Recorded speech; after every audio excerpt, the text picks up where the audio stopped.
Dr. Nimesh Desai could not join us today in person. He's joining us from Ahmedabad. He will briefly sum up what he wanted to say today and the questions he sent to me. So I will moderate the panel on his behalf later. Over to Dr. Desai. Dr. Desai, you have to unmute yourself, please. I have unmuted. Can you hear me now? Yes, we can. Please go ahead, sir. Okay, thank you. Thanks so much. I'm going to be really quick fire and rapid. Thanks, Pooja, and we are both. We're talking about navigating the rough terrain, and all these five colleagues, I'm sure Sonal, Vibha, Shrinkla, Suboi, and Gaurav will do great justice. But let me try and make a few remarks that will possibly set the tone for this panel, if not the rest of the day. First of all, women and mental health, or mental health for women, is essentially a huge paradox in one particular manner, besides being a double jeopardy. One, gender issues and men and women issues have been ancient from the time immemorial. Mental health is a relatively new subject. We as human race are learning to grapple with mental health. And so how do we handle this double jeopardy? It's bad enough. The combination is very bad. I don't need to elaborate. But I want to add two more points that make the jeopardy triple and quadruple. Let's not forget the socio-economic deprivation and the classes, and how the mental health of socio-economically deprived women actually is much more of a concern and much larger concern. I'm sure Gaurav and other colleagues will talk about homeless and other marginalized women. I also want to flag here the quadruple jeopardy. Women with disabilities, physical and or intellectual development, is actually that much worse. And so I had decades ago to learn about social determinants of health and mental health. I am now beginning to talk about economic determinants of mental health. And I'm sure that will be featured somewhere. The second point that I want to make is this. About 60 years ago, in 1964, there was very good research that was referred to since the morning, saying that women have rates of depression about double or triple the rates of depression in men. This is, of course, a hugely skewed finding, but I only wonder, if you look into the crystal ball, as the gender sensitivity becomes better, as society becomes more gender neutral, and women become more empowered, will there be a time where possibly the rates will not only stabilize but might even change?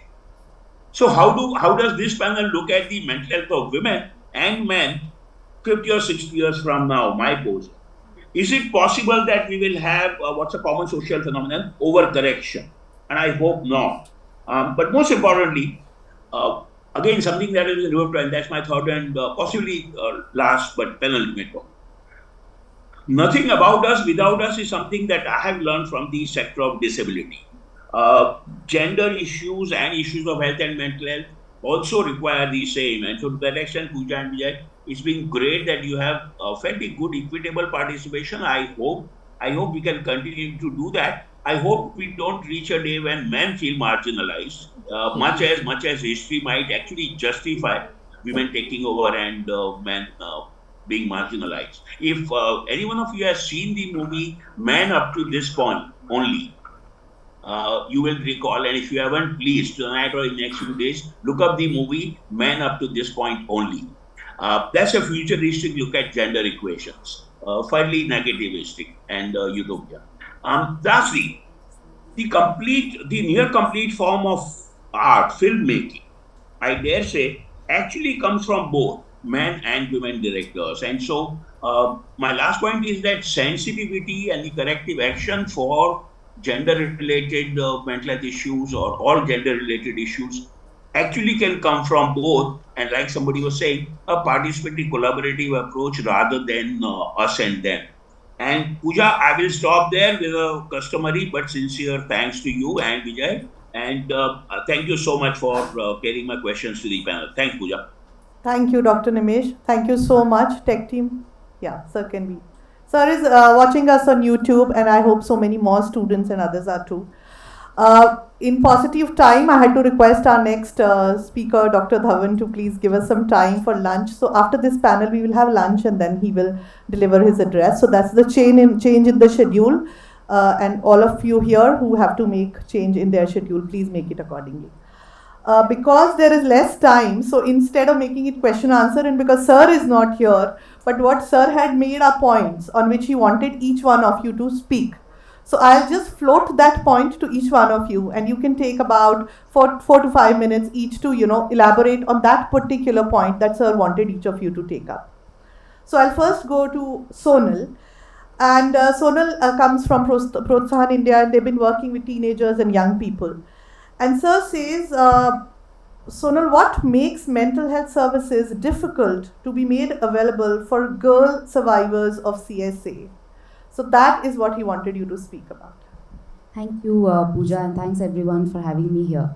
I think when we're talking about access, we also have to understand that no matter how much we, try and understand our Shastra and Purans, and as important as they may be in the culture of this country, Vivekananda से पहले अगर हमने अम्बेडकर को नहीं समझा, then a lot of it we have lost the plot already, is where I'll start. मेरा जो काम है प्रोत्साहन के थ्रू मार्जिनलाइज्ड बच्चियों के साथ रहता है, बच्चों के साथ रहता है. मैं एक दो एग्जांपल दूंगी and then I'll quickly come to to set the context and then of course answer this piece. So the kind of bachas I work with, right? For example, ये अब तो खैर प्रोत्साहन as an institution is much bigger. But when I started as a lone social entrepreneur, or whatever definition the world wants to give you, you start with zero resources, right? So and I do understand as a Hindu upper caste woman, my access to resources should have been easier, right? What if अगर मेरा surname Kapoor है, मैं यहाँ बैठ के नहीं कहूँगी कि I didn't have any resources and I was the. If it was difficult for me, imagine somebody who's from Odisha or Bihar or Jharkhand with Sahu ka surname to access something with, leave alone the men, just the system wanting to support her with whatever she was wanting to do in her community in terms of community mental health, right?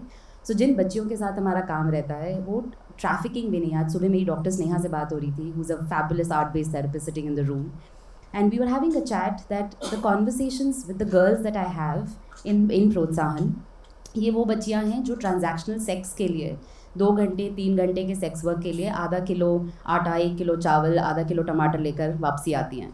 ये वो बच्चियाँ हैं कि जब classroom, अब हमारे जो community mental health spaces हैं जहाँ पे ये बच्चियाँ आके they transitioning from streets to schools and all of that. I remember this one child, I'll not take her name, let's call her A. So classroom ख़त्म हो गया, उस दिन क्लास ख़त्म हो गई. This child, so I was sitting in the stairs and saying free hugs, and बच्चे सब आके hug करके they were going. शुरू की, it's been more than 10 years now to this. But I can't forget this child at all. और ये बच्चा आता है, so as every child is coming and hugging me, this child comes, little tiny, 8-year-old, 7-year-old, comes, turns around, bends and stands. And I didn't understand why. And I look at my social worker who's standing in a corner, and I'm not a professional social worker, right? So मेरे लिए कुछ spaces, अब I understand feminist social work, अब I understand, the arts-based therapy piece. But at that point in time, it was just, जो सुबह I think Medicity के जो sir थे उन्होंने जो बात रखी कि we all need, just first aiders of mental health. ये बड़ी everybody can't be a psychiatrist, psychologist, right? Like let's just be honest. All we really need is a human mind and a human brain and a soul, right? To talk about the common sense pieces. And ये बच्चा आके उल्टा खड़ा हो गया. And I look at my social worker because I was not understanding कि क्या हो रहा है. And then वो इशारा करती है मुझे कि just leave it at that and I'll talk to you later. And then she tells me, ma'am, her father rapes her every night. Her only understanding of love is when somebody fingers her or abuses her from behind. For an 8-year-old, right? So that's the context of community mental health.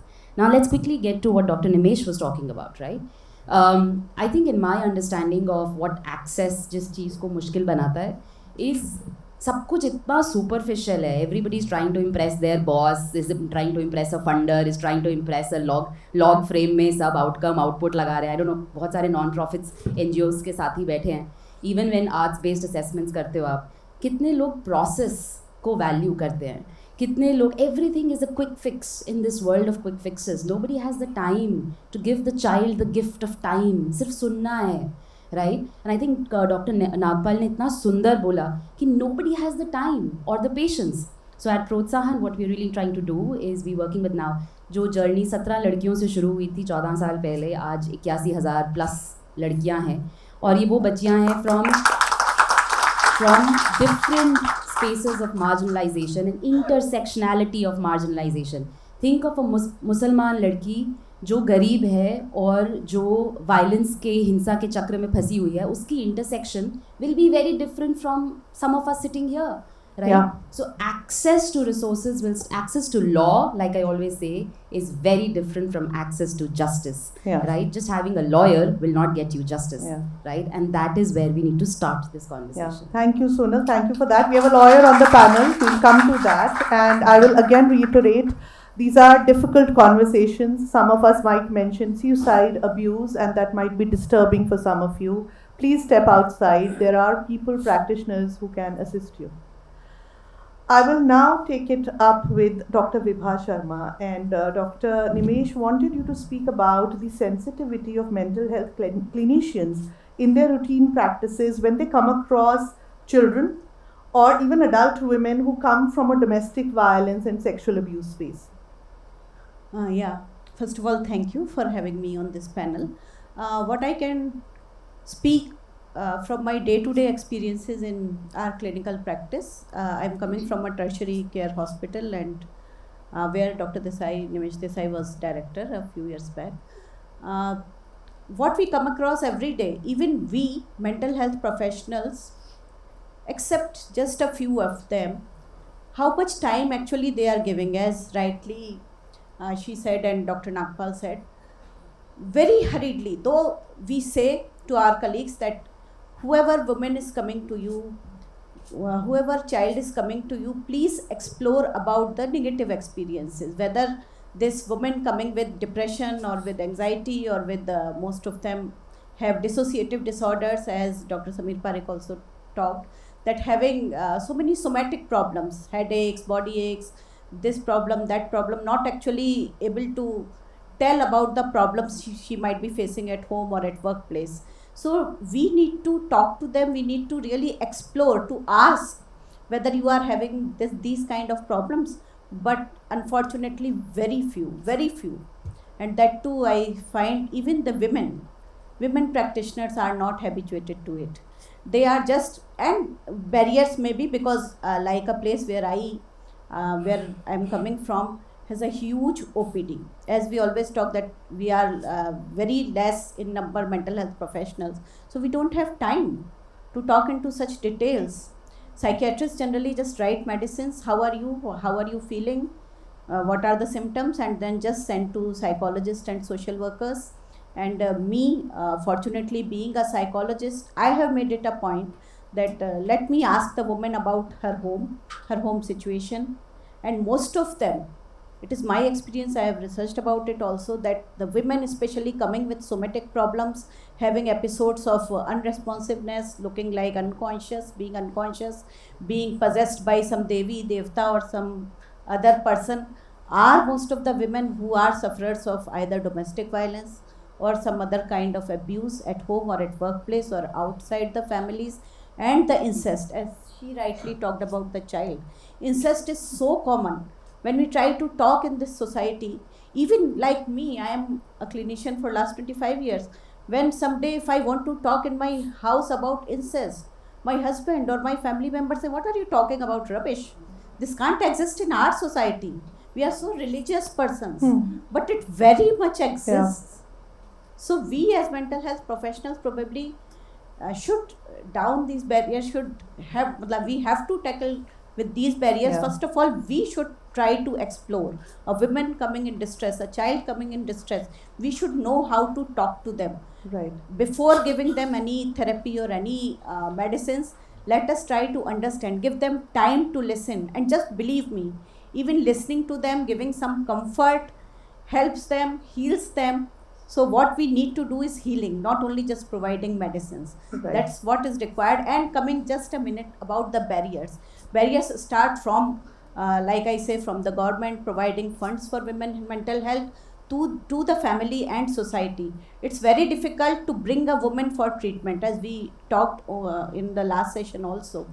Because in India, the women, especially lower middle, even matlab to bring them there, a family member is required, either a husband or father or son has to accompany. And the women who are coming from lower socioeconomic status, for them having that kind of fare, coming by bus or auto, whatever, they may not have money to bring the lady there. That's why if a male of the family is ill, he would be brought. But if a lady is ill, as rightly said, until unless she is creating problem, she is not working, only then she would be brought. Yeah. And unfortunately, this happens mainly in middle and upper middle class and higher class.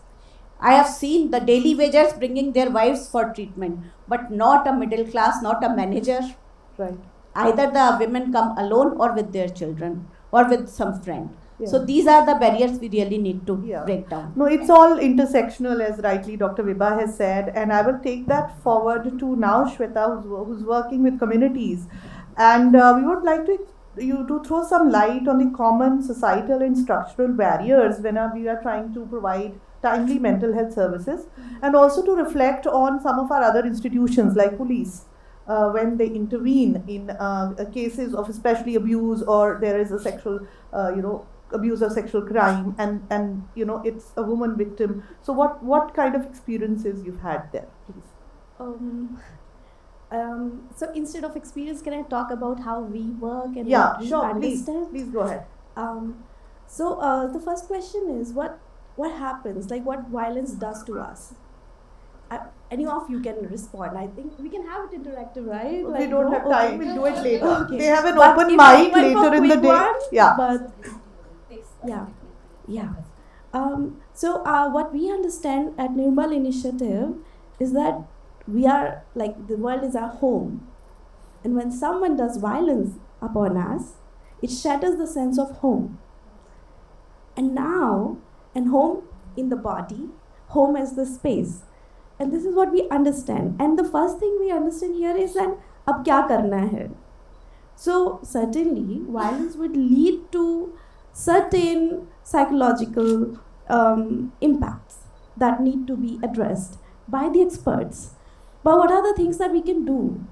Because the home is shattered, what is our responsibility of the stakeholders at every step for the survivor? And that is to bring back the pieces by believing, right? So these are very, like, I think simple. How hard it is to tell somebody this happened and I'm sorry, but we are here. And so this is the kind of language we are trying to give to these stakeholders, so that they do not further harm or shatter the home, but as a community we take a responsibility to bring back the pieces and recreate the home. So again, we usually think of people as, if violence is happening, we think, okay, there's victim, right? And certainly there is victimhood of structures, patriarchy, caste, disability. And within this, now, this is the we are victim of, right? But we are also survivors at the same time. So it's not binary of victim and survivor. I'm always survivor. I'm surviving your structures every day, Yeah. right? And that's the victim, that we need to shatter. That is structure we need to shatter. So there's no binary as such. Right. A person knows the best. And if we agree on that, she knows the best, he knows the best, they know the best. Right. So this is the thing. Of course, it has to come from people. It has to be people first. And Sonal often talks about that even children know they have agency and their consent into what they want, or how they would want, how much of what legal or medical decisions they would want to participate in. I will take this now from you, Shweta, to Subhuhi, who works on trauma specifically. Subhuhi, I would dare to say this in this full hall, we are a very trauma-inducing society. So please shed some light on what should we unlearn not to be a trauma-inducing society. Well, to begin with, I'd just like to share something. I'm a part of a survivors group on Facebook, Intimate Partner Violence Survivor group on Facebook. And one day I just asked them, like, what stops you from, seeking help? And I thought that the answer would be finances, but the answer was judgment. Everybody is still scared of the judgment that they'll receive when they approach someone who's supposed to provide a safe space. So that's how we've created, like, as you said, our idea of home is taken away. Our idea of home was never there to begin with if we experience violence from our childhood times. And unfortunately, even when we actually have loving parents, we don't always live in a loving society. There's always so many stereotypes, so many expectations, so many ideas that are forced upon us that we don't really adhere to, belong to, or really even like, but we're expected to live them out. If you're a girl, then you have to only be nurturing and kind, and you have to think about having children and please everybody. And when you're pleasing everybody, I mean, where do you stop pleasing? Right. You know that you don't want to, and you know that it's not right, and you might feel very uncomfortable and unsafe, but you will still kind of keep doing it because it just seems like that's the right way to do it. That's what I've been told. That's what I'm supposed to feel. And additionally, I just want to also add here that I was unmarried for a very long time. I think I was 36 when I finally decided, okay, fine, we'll sign some papers, and I still don't really identify as a wife. But for the longest time, I was random people would just come and ask me, why aren't you married? It was like I had committed some kind of horrible sin, and then they tell me, but you have to have children, and I don't want to have children. But what will your parents say? How can you? Every normal conversation for a woman and a decision that she takes is something that we have to justify at every step. And Right. that is exhausting, and it's mental health wise. And then because all of these things are completely normalized, it becomes harder and harder, because if something is already normalized, then how will you seek help? Yeah, I understand. Yeah, so we have so many important points coming across here, and now I will take it to Gaurav ji, because you used some legal verbs there, which should have been legal, but we use them in our personal lives, like judgment. And I would also like Gaurav ji to take the police part of it, So it's institutions together, whether it is marriage or family or police or our judiciary or allies like him. It's everybody together who can make a difference. It cannot be कि pizza का एक slice अच्छा bake होगा और बाकियों को कच्चा छोड़ देंगे. It has to be done in a holistic way. So Gauravji, what has been your experience with judiciary and police, particularly with women survivors of psychosocial violence or even domestic violence and abuse? First of all, I wish to say that those who don't know, but Dr. Desai is a source of inspiration for me. Reason behind the same is that when I was filed up my first PIL regarding the mental health institutions in India, so I was just looking for an expert, and I was just trying to have dialing all the directors of the mental health establishments of India. So suddenly I just called Dr. Desai कि sir, this is the case. तो Dr. Desai said, oh तू वही बंसल है क्या जिसने case file करा है? तो बोले हाँ चल मिलते हैं. And then the journey begins. And see, as a lawyer, we may know little bit of law, but the expert persons are the persons who are dealing with the same. And in that sense, I have learned a lot, and I'm keep trying to have a guidance from Dr. Desai. He was a source of inspiration. So, but at the same time, he knows my limitations also. वो मेरी कमजोरी जानते हैं. That is why he said कि गौरव homeless के बारे में बात आएगी. ठीक है, तो मेरा दिल कुछ ज़्यादा धड़कने लगता है होमलेस के लिए. तो basically now coming to the question, before coming to that, what the judiciary says. See, judiciary, the persons who are running the judiciary or who are the judges are also a part of the society, and that is why many times I got a very good orders. If the said judge is having a sensitization of what the mental health is, and why we say mental health, now the concept is changed into psychosocial disabilities, and that is why we are saying psychosocial is because the society has a major role to play into it when we talk about the mental health care, mental health treatment, etc. And I was just noting down some of my points. So as far as the judiciary role is concerned, it's a mixed one. I have got a very wonderful orders. It's still pending since some of my petitions are still pending since last 6 years, and we are getting a favorable one. The court is just basically requesting the chief secretaries to meet, and it is because of the same that now the all the governments are meeting every 4 months, and they are just talking about the mental health. That's one of the achievement. But at the same time, see, the situation is really horrible.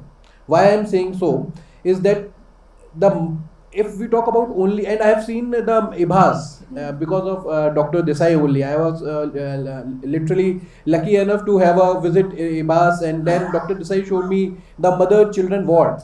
You know that as far as we have in our society, हम बड़ा artificial दुनिया सी है, to be very frank, और मैं बड़ा बिल्कुल fit नहीं बैठता इस जगह, और इसी चक्कर में मतलब जो मेरे दिमाग में आता है वो मैं करने की कोशिश भी करता हूँ अपनी petitions के through. But at the same time, we have around 43 government run mental hospitals, and in these 43 government run mental hospitals, except I think IBHAS or some 2 or 3 mental health establishments government run, we don't have the mother child ward unit. और जब मैंने पहली बार doctor Desai ने दिखाया ना, तो मुझे समझ में आया कि यार हम कितना पीछे हैं. तो आप जब बस एक बेटा इसलिए बच्चे इसलिए नहीं पल रहा क्योंकि माँ को मेंटल इलनेस है, तो आप सोच रहे कि सोसाइटी कहाँ पे है, और ये डॉक्टर्स का हाल है. मैं यहाँ पे ये नहीं कह रहा कि, और see doctor, that is why I am saying doctors, जजेस, they are all part of the society, वो हम जैसे ही हैं, और हम उसको भूल जाते हैं. तो खैर अगला जो मेरे role of the police, I am just only take 2 minutes, मालूम है बॉस, मालूम है 1 मिनट गौरव, 1 मिनट मैं खाने के बीच में बिल्कुल नहीं आने वाला. Yes, please. So as far as role of police is concerned, you know, the nodal agency as far as the implementation is concerned for the mental health act as well as for the mental health treatment of the homeless is the police officers. But sorry to say, police officer बिल्कुल sensitized नहीं है, और उन्हें खुद नहीं मालूम कि करना क्या है. हमने कंटेम्प्ट करा, chief commissioner, Delhi police chief commissioner के खिलाफ कंटेम्प्ट करा, उसके बाद तो गाइडलाइंस बना, and thanks to doctor Desai again, he was the part of that thing. Another thing, I am sorry, just 2 minutes more. See, the doctors themselves are barring the person with mental illness to pursue MBBS. Doctors खुद ही कह रहे हैं, NMC आज के time पे कहता है कि if a person is having a mental illness तो वो डॉक्टर नहीं बन सकता. इससे ज़्यादा शर्म की बात मेरे हिसाब से NMC के लिए क्या होगा कि एक डॉक्टर्स की बॉडी ऐसा कह रहा है. दूसरा चीज, एक और इम्पॉर्टेंट चीज है मेडिसिन. 5 पैसे की एक दवा है जो बहुत सारे गवर्नमेंट मेंटल हॉस्पिटल्स में नहीं मिलती है क्योंकि वहाँ पे कमीशन नहीं मिलता. We are fighting for that. एक और चीज, suicide. I am just only 30 second. Delhi में हाईएस्ट रेट ऑफ सुसाइड है as far as youth is concern. 8 साल का बच्चा अगर सुसाइड कर रहा है, ठीक है, तो आप समझ लीजिए कुछ भी ठीक नहीं है. हम एक आर्टिफिशियल सी दुनिया में है, उससे निकलिए.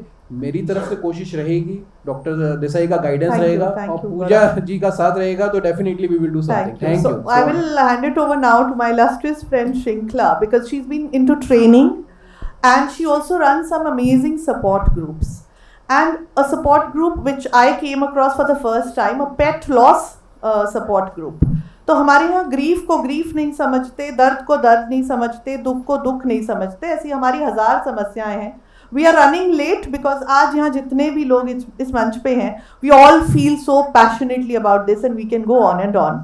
But I hand it over to you Shrinkla, so that you can tell us what's the way forward and how successful have these support groups been in, you know, some support, recovery, resilience for the survivors.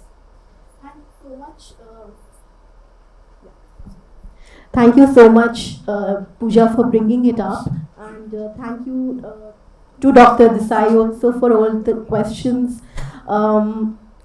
So the reason that we started with support groups is because even though I'm a therapist myself, I'm a caregiver, a family caregiver to someone with a mental illness first, and I realized, and this is what we stand for at Swayam Foundation, that while mental health treatment can happen in clinics and hospitals, healing happens at home. And for that, it's really important that home is a place of safety, ये बात अभी इस panel में कई बार उठी है, and home is often not a place of psychological, emotional or physical safety for many people. And we need to be trained on ground to be able to offer mental health support. It's not just the therapists, psychologists, or psychiatrists who need to be trained. It's not just the mental health professionals and counselors. It's people at home, you and me, who need to be trained in mental health support and emotional support. This is the reason we started the support groups and our trainings. And I think that the way forward is to bring mental and emotional health into our homes, into our daily lives for each and every person. And I'm sure initiatives like these, like yours, and these dialogues and conversations will definitely take it forward.